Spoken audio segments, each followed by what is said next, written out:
किसी बालक के रोने की आवाज सुनाई दी तो अपने घोड़े को आवाज की दिशा में मोड़ दिया। नजदीक गया तो पाया एक बच्चा खड़ा खड़ा लगातार रोए जा रहा है। पहनावे से तो किसी राजघराने का लग रहा है। जब राजा महिपाल सुल्तान के पास गए और उससे उसके रोने का कारण पूछा तो सुल्तान राजा महिपाल के आगे पूरी बात बता देता है। सुल्तान की बात सुन राजा महिपाल ने आगे बढ़कर तुरंत उसे अपनी छाती से लगा लिया और बोला, आज से तू मेरा धर्म का बेटा रहा और मैं तेरा धर्म का बाप। और उसके आंसू पोंछकर उसे अपने घोड़े पर बिठा राजमहल ले जाता है। राजा महिपाल को पहले से ही 2 संतान थी, एक 14 वर्षीय फूल नाम का पुत्र और 12 वर्षीय राजबाला नाम की पुत्री। महल जाकर राजा महिपाल अपनी रानी के आगे पूरी बात बता देता है। राजा की बात सुन रानी बोली, आप चिंता ना करें महाराज, अब मैं सुल्तान को भी हमारे बेटे फूल की ही तरह पालूंगी। इस तरह राजा महिपाल के महल में सुल्तान की परवरिश होने लगी। समय बीतता गया और राजकुमार सुल्तान एक 18 वर्षीय गबरू जवान हो गया।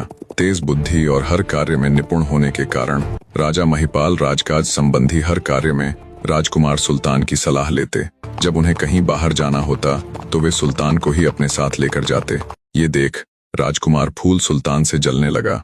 वो अपनी माता के आगे शिकायत लगाता, माँ पिताजी हर कार्य हर जगह सुल्तान को ही अपने साथ लेकर जाते हैं।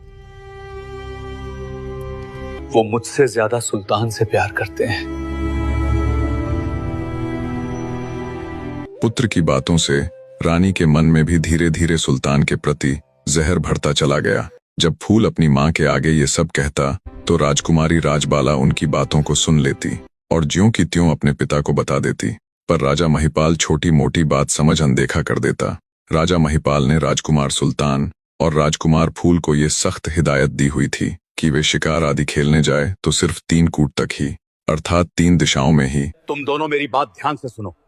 जब भी तुम शिकार खेलने जाओ तो सिर्फ 3 दिशाओं तक ही जाना, चौथी दिशा में नहीं जाना। इस प्रकार राजकुमार सुल्तान और राजकुमार फूल की चौथी कूट में जाने पर सख्त मनाही थी।